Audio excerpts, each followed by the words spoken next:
Definitely, I love seeing insects, even wasps or carpenter bees. All of these things are great pollinators and native pollinators. They're really important for the whole ecosystem here. So a couple of plants here, just to start off talking about. The yellow up here, this is a wildflower that's in Brunswick Nature Park. It's called groundsel, beautiful, unobtrusive little wildflower. And you can see there's a little, that's a hoverfly, so things you don't think of as pollinators. Over here, I'm going to talk about this plant a little bit later. This is called mountain mint, one of my absolute favorite plants. And that's a thread waist wasp. Beautiful. It's just got this little thin little waist on it. Just a fantastic little insect. Beautiful black swallowtail on our azaleas, which are just about to pop right now. And then a lovely fuzzy little bumblebee covered in pollen on a little echinacea. So,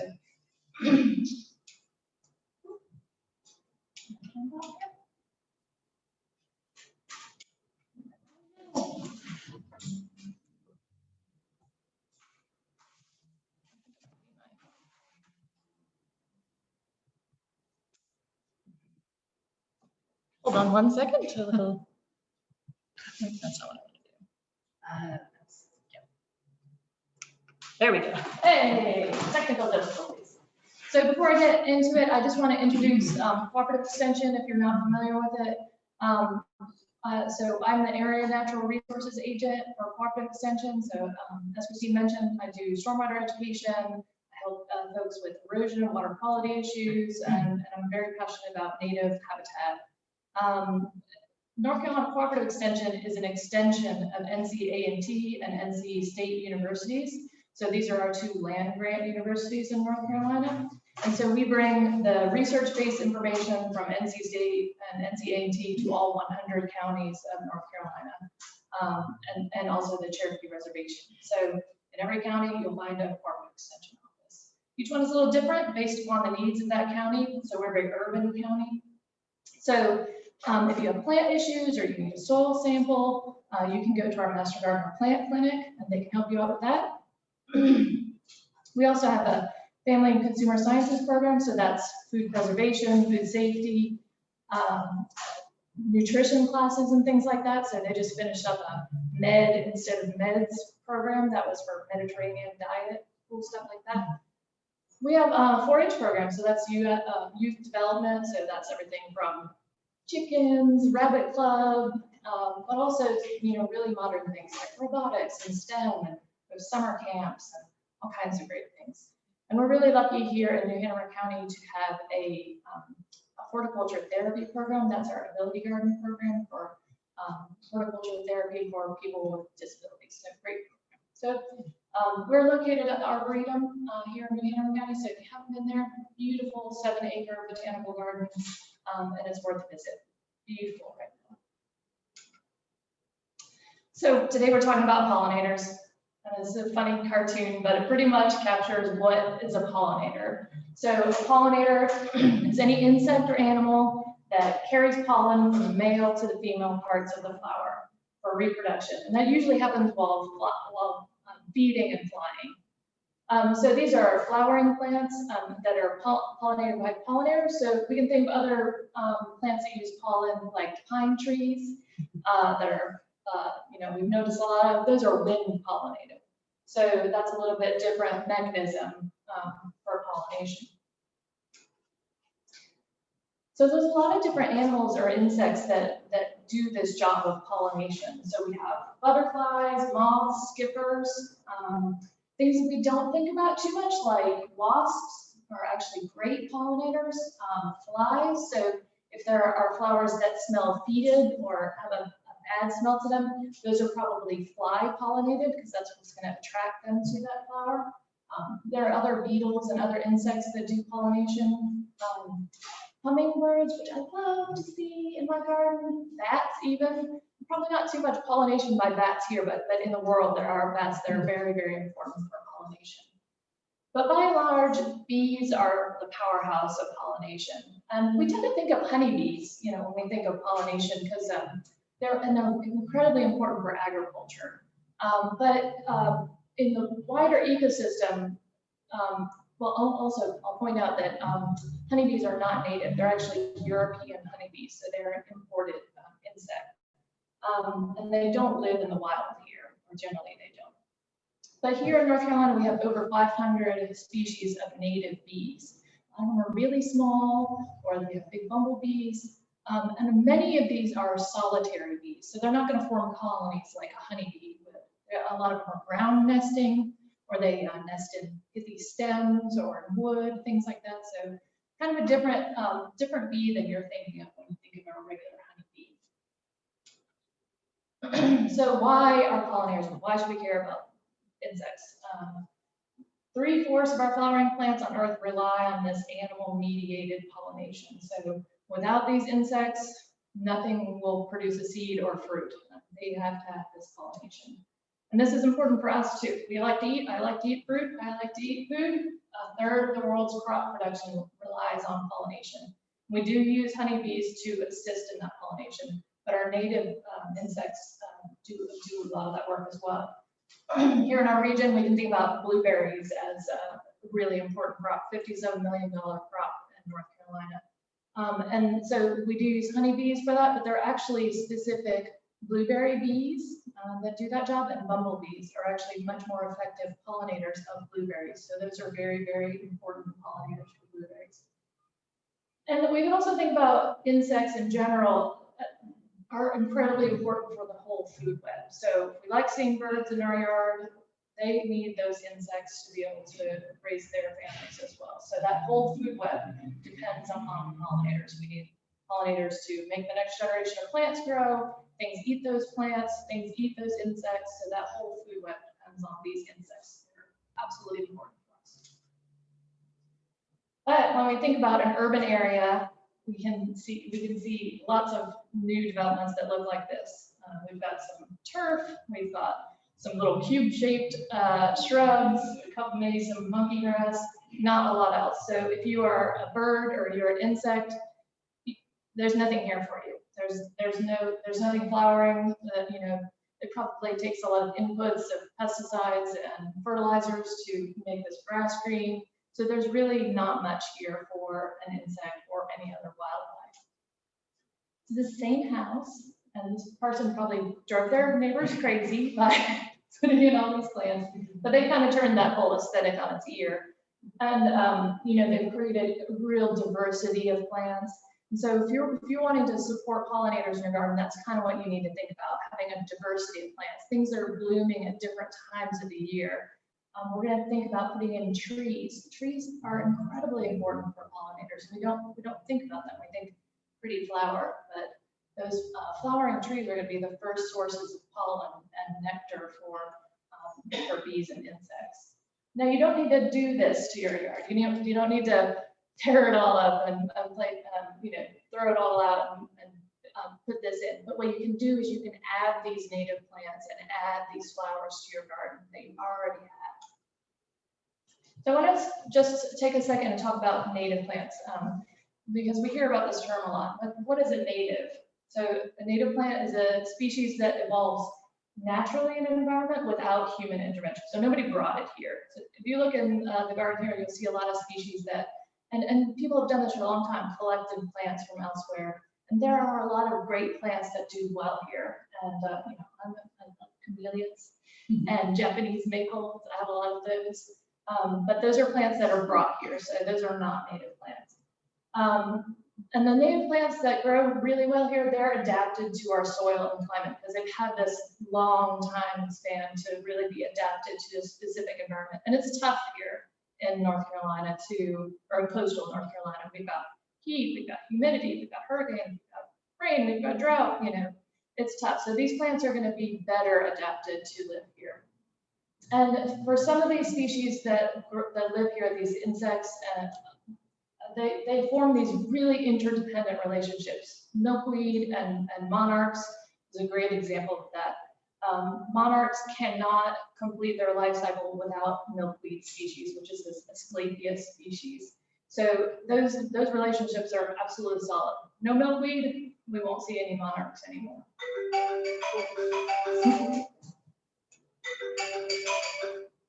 So why should we plant natives? In general, they're a little lower maintenance.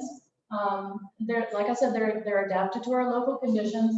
They generally require less care and less water. That doesn't mean no care and no water. There's no plant that you can plug into the ground and expect it to just do its thing, unless it's plant you don't want there, and then it will grow like gangbusters, because that's the way, we're just talking about weeds. So you can see this is at the Arboretum, this is our stormwater infiltration zone. So this is actually an engineered giant rain garden. So all the water from the Arboretum actually goes to this area. And we planted it out in a really beautiful meadow style with lots of native grasses, native pollinator plants. This is river oats down here. There, you can see some dwarf palmettos. So you can see we did install irrigation when we planted those. And we irrigated for probably about a month to make sure that those plants got established, and then we removed the irrigation. So it gets enough water and rain in there that they do okay. But you can't just put them in the ground. You really got to make sure it gets established. So this is the most important thing about native plants and adding them to your garden. They're going to harbor more insects, and they're going to yield more berries and fruit than non-native plants. So this is, all of the great reasons that these native plants support wildlife. They're going to provide cover. When we think of something like a wax myrtle, great cover, great place for birds to build nests in there and berries. Native plants are going to have seeds, fruits, and insects for mammals and birds. For pollinators, they're going to have nectar and pollen. A lot of these plants are going to be larval hosts. They're very, very specific for our butterflies and our moths that are here. And this is important because native insects did not evolve with non-native plants. A lot of times they can't overcome that chemical defense that these plants have. So, and so that's good because we don't want things eating our camellias. But it's bad because now there's no food, there's nothing there for that insect to eat. So we want to have a nice mix of things. We want to be able to let them eat our parsley and have beautiful swallowtails, but also have beautiful other plants too to build a foundation for our landscape.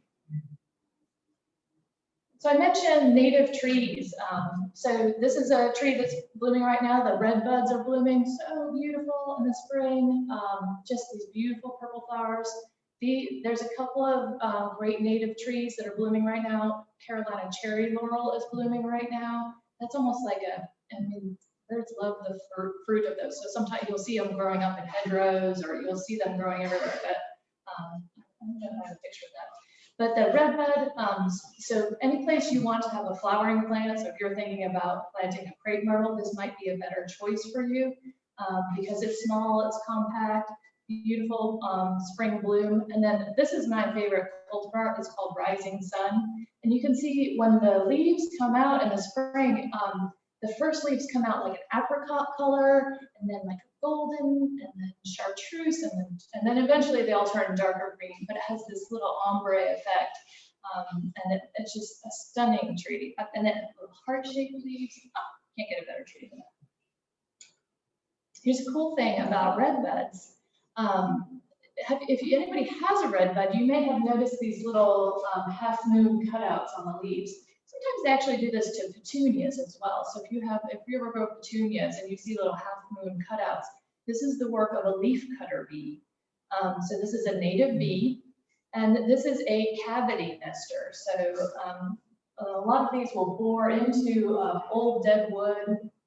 So what they'll do is they take these little cutouts of the leaf, they'll line a little nest, and you can see that this is the female bee, and you can see she gathers pollen. She actually carries it on her abdomen, which is a little different than you think of, honeybees have it on their legs, or a dusty old bumblebee. But she carries a little pouch, and she'll lay an egg, and she'll put a little pollen in there, and then she'll close off that chamber. So you can see here she'll build these little chambers with her brood, and so the little larvae will hatch out, eat the pollen, and then eventually they'll all exit that little chamber. So kind of a neat thing. So if you see that, now you know that that's the work of one of our native bees, a leaf cutter bee. Oh, I did, but I didn't know if I put a picture in here. This is the Carolina cherry laurel. I'm looking for things that are blooming right now, and this is one of them. If you go up in Market Street, I saw a couple of them, but they're loaded with these white flowers right now. But this is a nice tree. It's only 20 to 30 feet tall at maturity. It's actually semi-evergreen, so it's not going to lose its leaves. And it just has immense wildlife value. These are early blooming trees. And then it will have fruits afterwards that the birds really like.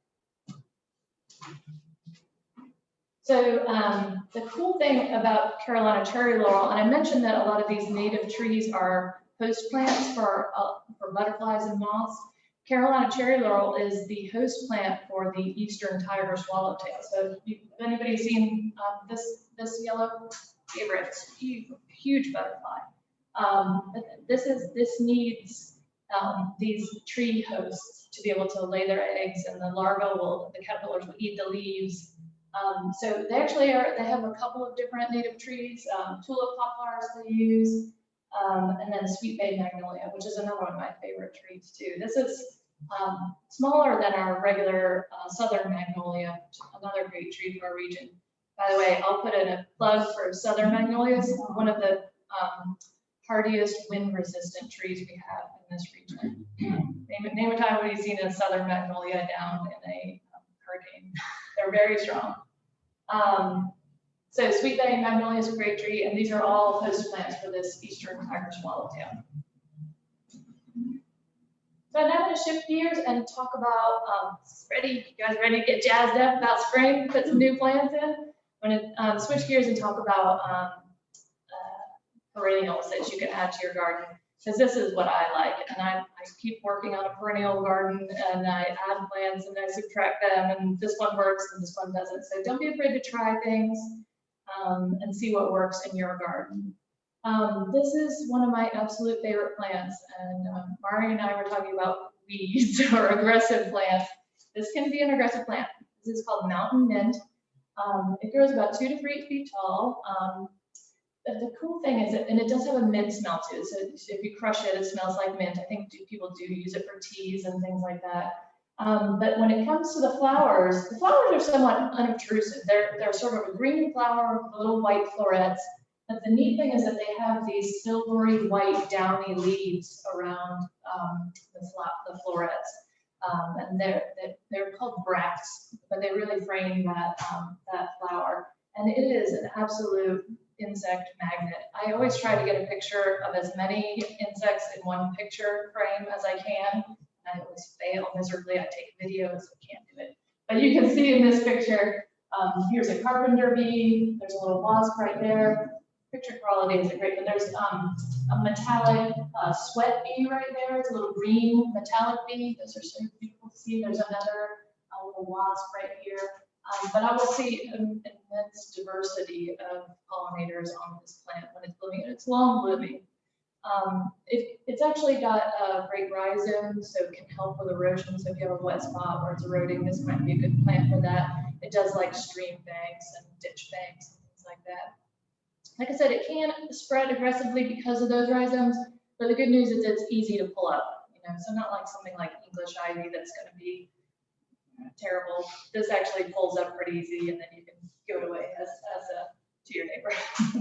So if I was going to plant this in your yard, make sure you put it in an area where you don't mind it taking over that spot. So I have it sort of in a little bed where it just is all by itself, but I really like it. Spotted horseman, another great plant. In fact, the beautiful picture right here, spotted bee balm is another name for it. Bernarda punctata is the name of the plant. This is a really neat plant. Grows about 2 to 4 feet tall. It is an herbaceous perennial, so that means it's going to die back to the ground at the end of the season. Drought tolerant. If you have problems with deer, it's a little deer resistant. So the neat thing about this plant is it has these, just like we were talking about those bracts, those silvery white leaves, this has these light purple little bracts around the flower, the central flower there. And then it has, the flowers are actually these little yellow flowers right here, and they kind of curl around the crown here. And they almost look a little bit like orchids to me. And you really kind of zoomed in there, and the bumblebees especially love to get up inside there. And you can see the mechanism of how it pollinates, how it sort of gives the pollen to the bee, because it must be on the top side of so when it kind of goes in there, and then it'll go away, and then it has pollen on the top side of the bumblebee. I'm always fascinated by how flowers have figured out how to, you see these amazing adaptations for different kinds of insects and animals that are so specific. To me, the purple coneflower is the workhorse of my perennial garden, because it's tough. It is long blooming, beautiful purple color. It seeds itself. So you can plant this, and you can, it'll seed itself. You can move those little babies around your garden, but it's going to bloom all the way, the entire summer, all the way into the fall. So it's going to be a great plant. You'll see butterflies, you'll see bees using this. The neat thing is that you can, after the flowers are spent, you can leave those there, and goldfinches, especially birds, will eat the seed heads. If you don't like the look of the dead flower in your garden, you can cut it back and just lay it in the bed, and then that will help to reseed itself. So great flower. Just a word about cultivars, and this question comes up a lot in terms of native plants. So a cultivar is a plant that has usually been identified in the wild. So I'll talk about, there's a Stokes aster I'll talk about called Peachy's Pick, and this lady found a different variety in her garden. So it was a natural adaptation or mutation in that flower, and then they cultivate that particular plant. So, or they cross in with something else. So this particular echinacea or coneflower is called white swan. So if you see a name in the little parentheses, that'll be the cultivar name. So that's not a straight native. I would say that cultivars are okay in the garden as long as they're still providing that function. So this white swan was absolutely adored by bees in our garden. But here's a different cultivar that's probably a hybrid. This one's called razzmatazz, and you can see that it's lost its function for bees. It's got these double petals on it, so no pollen, no nectar. It's really just kind of a nothing for insects in the garden. And it's in fact not a good cultivar either, because it gets very top heavy and flops over. So look, if you're going to go for a cultivar, totally fine, put them in the garden. Just make sure that they're still fulfilling that function for your insects. Here's that Stokes aster. This is a beautiful plant, an earlier blooming, probably late spring, early summer, beautiful purple flower, about 1 to 2 feet tall. The neat thing about this as a perennial is that the leaves do persist in the wintertime. So sometimes, you can't remember where you planted things, but this will actually have a little crown of green leaves that persist all winter long. It's pretty adaptable, full sun, part shade. So this cultivar I actually really like. It's called Peachy's Pick. So Peachy is a master gardener in Mississippi. She found this in her garden. But it has a much more upright. Sometimes Stokes aster has a tendency to kind of droop a little bit, but this is really upright, a lovely cultivar. Black-eyed Susans are another one of my favorites. I will tell you, y'all can make fun of me, and my boss did, because when I've given this talk, I'll say that every single one of these is my favorite. So just feel free to tease me and say, you said that the last one was your favorite. So black-eyed Susans are great. They're such a happy flower.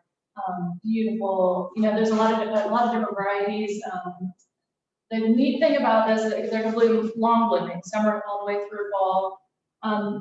They are a short-lived perennial, so they're not going to, this plant isn't going to come back next year, but they very much, they reseed themselves very easily. And the great thing about it is that they will bloom that first year that you plant them. So if you seed right now with black-eyed Susans, you'll have a bloom this summer. So it's a really easy plant.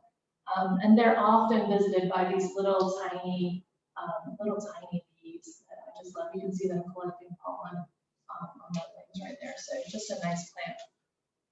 Another plant that is a great favorite of bees is the sunflower. So if you like to grow sunflowers, this is actually, there are 150 species of native North American sunflowers, and our native bees love these sunflowers. They are packed with pollen and nectar, so they're very attractive to bees. And then you can leave the seed heads for birds afterwards.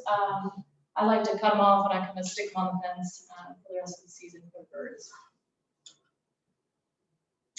Joe Pye weed is a great butterfly attractant. So, and it's a really big plant. So, straight Joe Pye weed is going to be, 6 to 8 feet tall. So kind of a big plant. So either you have it in a natural area, or you, it's going to be, or backdrop, but it is going to like full sun, will bloom all the way summer through fall. There is a dwarf cultivar called Little Joe that is, probably about 3 feet tall. So that actually might work a little bit better in most people's gardens. But it is deer resistant. But you're just going to see tons of butterflies on this plant. You can see right there. This is another good plant for the garden. This is called brown-eyed Susan. If you've got a hot spot, this is great for heat, it's drought tolerant, it's long blooming.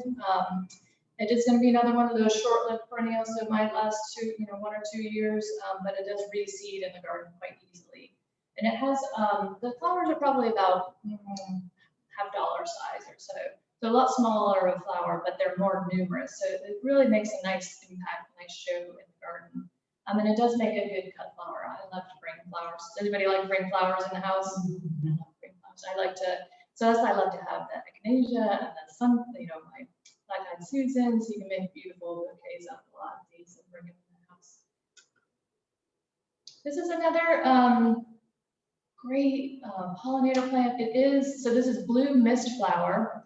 And you'll see this in the fall. So and a lot of people will ask, what's that purple blooming by the ditch? And it really is, it likes a moist spot. Some people call it hardy ageratum because it does have a look, flowers do have a look like ageratum. But it is just such a beautiful plant and a really pollinator magnet. It does spread aggressively. So you want to make sure that wherever you put it, you don't mind that it is going to be very happy there. Passion flower vine. This is a great plant, and I see passion flower vine of Marty's painting over there. So this is, I always look at these flowers and I think that they look like spaceships or something, like an alien drew a flower. It's just such a neat, interesting flower. Some people call them maypops, and that's due to 2 things. One, they do have a little fruit on them, passion fruit on them, look like a little green racquetball almost. And so if you step on them, they do pop. But they also call them maypops because they seed themselves very easily, so they may pop up here and they may pop up there. So just a pretty hardy plant. It is a vine, and sometimes you'll see it growing over your shrubs, but it's not a vine that's going to kill your shrub or overwhelm it. It just likes to find its way up and then grow over your azaleas or But it's got such a great flower on it. It's going to spread by runner or by seed.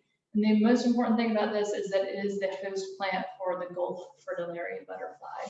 So this is a really common butterfly in our area. It has almost silvery spots on the bottoms of its wings. And this is the only host plant for it. Passion flower vines are the only host plant for this butterfly. So, and there are a couple different varieties of them too. So I know you can buy them. Often maybe if your neighbor has them, have them dig them up for you and add them to your garden. So you can see, you might have seen, this is the caterpillar. So it's kind of like a spiky orange white striped caterpillar. And then this is the chrysalis of that caterpillar. And what does that look like to you, that chrysalis? Looks just like a dead leaf, doesn't it? Yeah, so this is an important thing that, when you're kind of cleaning things up, be aware of that a lot of things in nature are meant to be disguised. And this is one of those chrysalises that look just like a dead leaf. So, and we'll talk about that at the end too. So this is, if you like hummingbirds, you want to attract hummingbirds to your yard, this is my favorite native vine. See, I told you I'd tell you everything was my favorite. Pearl honeysuckle, which is starting to bloom right now. It has beautiful red flower on it, and you can see that it's got these tubular shaped flowers. This is what hummingbirds like. They like to stick their bill in there. And you can even see that, here's where the pollen, the anthers are right here. So that flower wants that hummingbird to go in there and get the pollen on its face and go to the next flower to pollinate that flower. So this is going to attract ruby-throated hummingbirds. It's a really nice climbing vine, but it's not an aggressive vine. So you can see a little bit there. We have it trained on a sort of a tower trellis. So, and it just makes a nice feature in your garden. You've got a spot for it. Butterfly weed. So we're talking about monarchs. So this is my favorite milkweed for our region. There's a lot of different choices, but this is one of our native milkweeds. It's Asclepias tuberosa. This is a good plant, very hardy for our region. It's moderately salt tolerant. So if you live near the ocean, you get a lot of salt spray. It's drought tolerant. It can grow in sandy poor soils. I think that describes my exact backyard. It does take a little time to establish. So if you grow by seed, it's going to take 2 or 3 years to really get it to blooming. And it doesn't transplant well. So I'd buy it from somebody who grows it, and then just be patient until it really gets up to maturity. But these are the larval host plants for monarch butterflies. So you can see here, if you've ever seen these, this is the monarch caterpillar. It's a beautiful, vibrant caterpillar. You can actually see here is they start out really small. They go through several instars.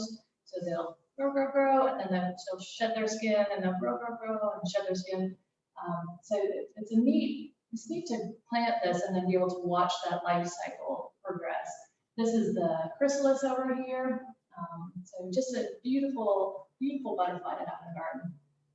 Oh, I was going to say about milkweed, it's good to plant it in what I would call masses. So, and this is a good rule of thumb for your garden too when planting for pollinators. You don't want to plant just one of a plant. You really at least plant 3. And that's a good rule of thumb for landscaping as well. Because one here, one here, and one here looks unplanned and a little messy. But if you're planting 3s, then it's a little clump, so you have it's nicer on the eye. But in terms of insects, it gives them something more to home in on. And in particular for monarchs, they are voracious. So if you plant one milkweed, they're probably going to tear through it. So, and then you'll be coming to our breed of like, please, people bring us their caterpillars because they've run out of milkweed for them. It's pretty funny. Home for wayward caterpillars. This is your moment of zen here. Let's see if I can make it play. Oh, there we go. This is the very hungry caterpillars here. Just gnawing away. They eat so much and so fast. It's amazing. And then all of a sudden they'll be gone. So you see them, then you won't see the chrysalis. They travel quite far to climb up and kill that chrysalis. Blanket flower is another wonderful plant, especially if you live in a sandy area. Blanket flower, you can find this growing. If you go down to Carolina Beach and you go walk by the ocean, you will find it in the absolute pure sand right there, and it'll be blooming. So incredibly drought and salt tolerant, and it's going to bloom all the way summer through fall. It's really attractive to butterflies and moths and bees. So it's just such a nice plant for the garden, and there are some really nice cultivars that do pretty well here. I wanted to point out, we've talked a little bit about different kinds of butterflies. This is one that you'll see quite commonly. This is a black swallowtail butterfly.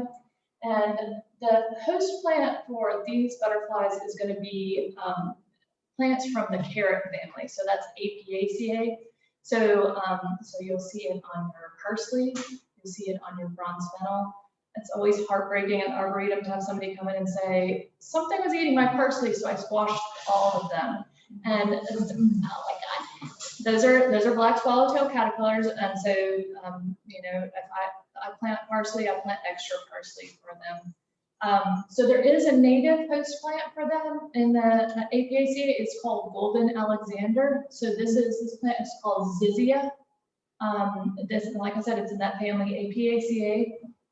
It does like a little bit wetter of soil, so you know it's not going to be super duper drought tolerant, and it likes a little bit of partial sun. But you can see it has got a beautiful yellow flower on it, and then the foliage is going to be the host plant for those black swallowtail butterflies. Interestingly, this plant, the rattlesnake master, is also in the family Apiaceae, although it looks nothing like it. It's almost got like a yucca look to it. It's got really strappy leaves, but if you crush the leaf, it smells like carrots. It's really weird. But this is a really neat plant, and it's a little convincing because it's not a typical looking plant. It's really, you know, but it looks really great planted in masses. It's extremely drought tolerant. It's got a really deep taproot on it, so that makes it great for dry areas. And then it's got these great disco ball flowers on it. So you can see here's the plant, and then here it sends up these big stalks, and it's got this magnificent bloom on it. And these flowers were just absolutely the bees and the ease out in the garden. So they were very, very attractive to bees, especially bumblebees. Here you can see a fuzzy little guy. This is a plant I just planted in my garden last year, so I'm really excited for it to come up this year. It's called Great Blue Lobelia, and it's got just a lovely bluey purple flower on it. It's a nice stalk little flower. It's going to bloom early summer, bloom summer through the early fall. And these are actually pretty attractive to butterflies and hummingbirds. You can see these are, you know, it's kind of, they want the long proboscis to go down there into those flowers. If you have a shady area, and this is actually a plant I might suggest for Burgwin-Wright house, is because you have some shadier areas back there. This is cardinal flower. It's going to be 4 to 5 feet tall, but it has this hot red flower on it. So it's the same, it's a lobelia like the great blue. This cultivar has kind of a darker foliage on it, and it's going to grow best in moist soils, and it likes that woodland and shade garden. So if you have a rain garden or a wet spot in your yard that's kind of a little shady, this might be a good plant for that. But with those red flowers, it's going to be really attractive to butterflies and hummingbirds. I love blazing star. This is a great flower. It's Leotris. There are a couple different varieties or a couple different species of Leotris, but this is just a butterfly magnet. It's going to grow 3 to 5 feet tall. It's pretty tolerant of heat and humidity. And the neat thing about this is it's going to bloom from the top down. So it'll start blooming up here, and then you can see it has a lot of different flowers, and then it'll bloom downwards as it goes on. And just, you know, you can see this is in our pollinator garden that the monarchs really love visiting this plant. The monarch adults are generalists. They'll go to any flower, but those larvae need a specific plant. This is a different species, but also a Leotris as well. So we have this planted in our stormwater zone. You can see here, that's the rattlesnake master in the back. I think this is little blue stem grass in the back. So this is kind of a neat meadow style, but really natural. So you know, if you have areas of your lawn that you might want to convert to something, you know, something like that, where you have a series of different textures and layers, is a nice contrast to that. Seashore mallow is a moderately salt tolerant plant. This is a really nice, looks like a little hibiscus. It does like a wetter spot. So, but the good thing is if you live maybe on marsh or, you know, brackish water, it doesn't mind that little bit of salt. And it's going to be long blooming, so it's going to be July through October. Those blooms only last a day, but you can see it loaded with bloom. So, you know, this bloom's going to last a day, but they just continually open up for months. Really attractive to hummingbirds and butterflies as well. So I want to point in a point, so sometimes people will say, well, I don't have a lot of garden space, or maybe I have a patio, or maybe I have just a balcony. Don't be afraid to do container gardens for pollinators as well. I would be hesitant to say go spend a lot of money on perennials, but you can maybe include something like echinacea or black-eyed Susan, and then annuals with that. Or you can plant something like the mountain mint by itself in a pot, and that would do pretty well. I especially love salvias. These aren't natives, but you could do kind of native and then annual mix. But salvias are great for containers. Verbena is a nice spilling over kind of plant. You can do lantana in a pot. I love zinnias. Butterflies love zinnias, and so I always include some zinnias, and they're great for cutting too. This is this is Calibrachoa or million bells. This is a beautiful trailing plant, great for baskets and things like that, and bumblebees love to go inside those. And the cool thing about the Calibrachoa is that it comes back year after year, so I think it's marketed as an annual, but it's very hardy in our area, so I'm a big fan of that. I wanted to turn you guys on to a resource that is put out by North Carolina Sea Grant. That's a sister organization to Cooperative Extension. It's called Coastal Landscapes Initiative. So they have lists of plants that do very well, native plants that do well in our area. So they have got trees and shrubs and perennials. But what they've just put out is actually a series of landscaping plans. So, and this is always a challenge for me. I know what plants to plant, but how do I make them look good, or what combinations do I put together? So, and they have a lot of different things for foundational plantings, or a bird-friendly screen, or maybe you don't want to see your neighbors anymore, so you want to put a native screen there. So this is a pollinator-friendly border, and you can see they have suggested sweet pepper bush. This is clethra, so this is a great shrub for our area. It's salt and drop tolerant, but it's got these great white panicles of flowers on it, followed by berries. They've got butterfly weed. They've got wild blue indigo, which is a very early blooming plant here that has beautiful blue flowers. It's got purple coneflower and pink muhly grass. And you can see here, they'll show you how to plant it. So they've got 3 pepper bushes, got butterfly weed down here. They've got blue indigo up front, purple coneflower, and then muhly grass. They'll give you alternatives. So if you don't like this plant, you can't find it, they'll give you alternatives. They show you when each one blooms, so you have something kind of blooming all seasons. So it's just a great tool. And if you just put in Coastal Landscapes or NC Coastal Landscapes Initiative, you can find that website with a huge amount of resources there. I wanted to just say one more thing, which is if you want to support pollinators in your garden, that you'll hear this all the time, leaf to leaves. This leaf litter is full of insects, and so when we ruthlessly kind of rake them up in the fall, we're often throwing away a lot of overwintering chrysalises. We have things like bumblebee queens, they burrow in just below the soil at the end of the summer. Red-banded hair streaks lay their eggs on fallen oak leaves. So, consider, either mulching those leaves into your turf. That will add free organic material, excellent organic material, or rake or blow those leaves into your beds. Leave those, if you need to rake them up at the end of the spring, that's okay. But, leave those leaves over the winter. They're going to provide important habitat for insects in your garden. I wanted to point out one flower that I didn't mention, but that you can go out in the garden and see right now, which is the blue star. It's Amsonia. In fact, Mari has a picture of it right over here. They've got these beautiful, delicate little star-shaped blue flowers on it, little bunches of them. And it's up there near where the hellebores are blooming. And it's a lovely plant for our area. So that's another early blooming pollinator plant and native plant in this area. So that's all I have for today. So I'd love to hear questions.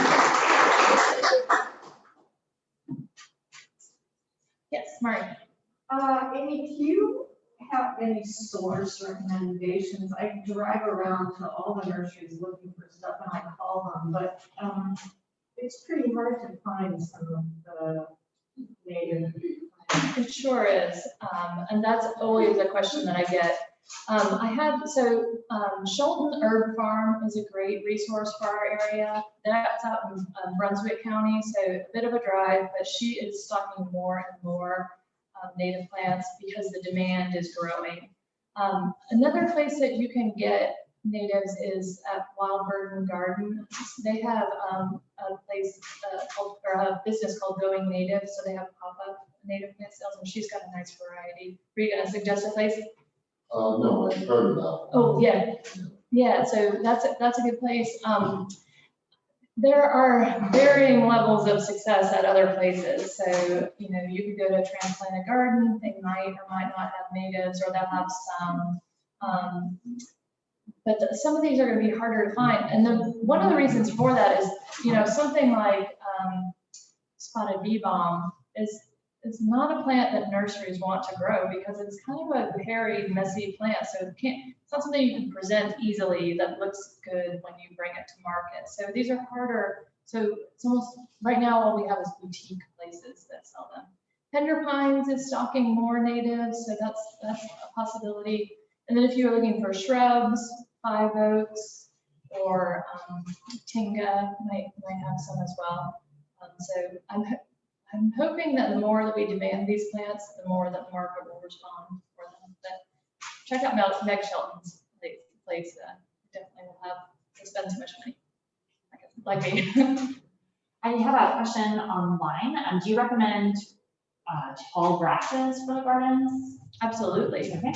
Yeah, so we didn't talk about grasses, but there are, muley grass is my absolute go-to grass.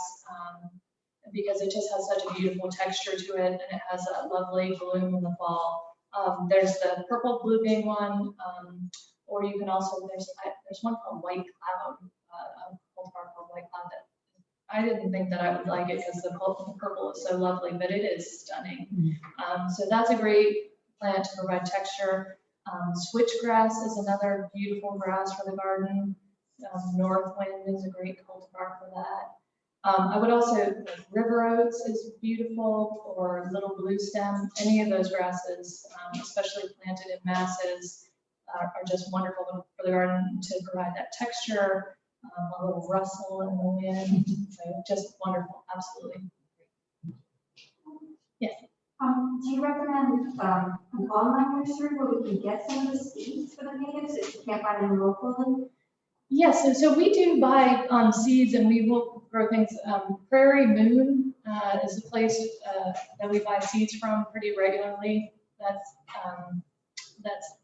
have native plants or native seeds, a lot of native seeds. So definitely suggest them. If you're going to be buying in bulk, which y'all probably won't, but Lumber River Native Plants sells plants in bulk. So if you're going to be buying a box of muley grass, or for larger projects, that would be a good place.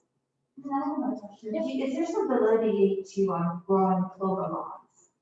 So this whole research, and I got into doing almost an acre of clover lawn. Okay. Is there? I mean, it's something that is helpful. Yeah. So this is something. So the question was, is it worth it to do a clover lawn? So this is something that's kind of gaining some speed and interest. So, what she's talking about is doing like a micro clover, just like the clover we would see out here that blooms white or red, But there's something called micro clover, and it is much more low growing. And you can, at the Arboretum, we actually have it mixed with the Bahia grass. And so the idea is that the clover is actually a nitrogen fixer. So it takes nitrogen from the atmosphere and actually fixes it into available nitrogen in the soil. And so by growing the clover, you're actually feeding the grass as well. So, so you would need less inputs of fertilizer, and it would look different. So it's a different aesthetic. But certainly there's a lot more research going on with these lawn alternatives. So I'm all for it because I think it looks really cool. And it's really soft underfoot. But it's different. It's not your perfect manicured, monoculture lawn. But I think it might be a direction that we need to move in because I think these monoculture lawns are unsustainable in the long run. We're washing off a lot of fertilizer into our creeks, and so that's causing a lot of problems in our waterways as well. So I'm all for it. I would definitely try it, and I can send you some information on clover lawns as well if you like. We did the traditional clover, it's very neat, we have Straight up, lots of yeah. flowers. Yeah. Does it help though? I mean, it does help the native Oh, insects. yeah. It's not, so clover isn't native, but it's become ubiquitous in our environment. So, and the bees do like that clover. So yeah, absolutely. So you just did straight clover? Yeah, my husband's getting obsessed with demoralized over his lawn. And, it doesn't help that we live next to a golf course and we have manicured lawns. So, not being from this area, in France, we don't obsess over our lawns. Oh, yeah. So I It's said, very well, let's do American clover thing. lawns. So I Yeah. got him into clover lawn, and it's really, my I neighbors think told it's my house, fantastic. it's taken off from everyone else too. Oh, yeah. But it's very cool and it doesn't dry out. Yeah, It stays green yeah. all year round. But I had heard about mixing it, that marriage with the seeds. But I Yeah. always said that was something that was actually helping insects too. That was Yeah, also it absolutely is. Yeah, especially since you're not having to put any inputs of pesticide or, which your golf course is putting a lot into that turf over there. So yeah, it's absolutely great habitat for insects and it's going to be help keep erosion down on your yard and it's going to be provide pollen and It's nectar very for your cool. pollinators. That's cool. I'm so delighted. Yeah. Yeah, that's a very American thing that it's become the status symbol that we have to have this lawn. My husband has a John Deere. We have a quarter acre lawn, but he loves that thing. And he dutifully mows our weeds holding hands. We don't really have too much actual grass, but it's a very American obsession though with turf. I have another question from online, and the question is, do you have a recommendation on when to plant? And I think more of, do you have a recommendation on when to start planning and kind of outlining your native pollinators? Obviously, yeah. So every plant is going to be different about when you plant it, but do you have time to recommend when you start planning all of that out? Yeah. I would say winter time is the time to start dreaming about your gardens. And you definitely want to plant in the early spring or in the fall. So don't plant in the summertime. You will waste your money and it's very difficult for plants here to survive the heat and drought. So because the roots are going to be active. So even if a plant doesn't look like too much in the wintertime, or in that early spring, the roots are going to be active. So when you plant it early in the spring, you give it enough time to establish those roots so that when that heat does come, that it's ready. They're ready to take that. And when you do plant, you definitely want to water every day for at least 3 weeks to get that plant established. So give it a good fighting chance to make it through our hot summer here. Yeah, so fall is a great time to plant trees and shrubs. So, plant your perennials now. You could have planted trees and shrubs earlier, even February, even in the cold, and that's okay because they're dormant. And then in the fall would be a great time to plant as well. So get it done now. Start your shopping. Thank you. This really is probably not a pollinator question, but all of a sudden, we have all of these stink-borne mushrooms that we've never had before. Yeah. Just in the past, year or two, I don't know if they're coming from just hurricanes or, the soils too. Did you get a load of mulch? Well, we cut down a tree, and so a lot of the, cuttings. Oh, well, The tree was raked in. So that's what stinkhorn mushrooms love. They love decomposing wood. So often when people get a new load of mulch, they'll see a lot of stinkhorn mushrooms, and so they're gonna be active in decomposing wood. So that's why you're seeing them. They're there's nothing you can do to That's get rid of not them. ugly, but. They stink so bad, yeah. Oh, So that's the fruiting body of the mushroom, and so what you don't see is that their mycorrhizae are all through that wood, and so that's just where it decides to come up and make a little stinky fruiting body. But just dig it up and throw it out, and eventually, it will decompose enough, and you won't get them anymore. But you might have to live through well, that stink might be season. digging them up, Yeah. but dude, you can smell them across the yard. They're Oh. they're so awful. Yeah. I have them over on small too.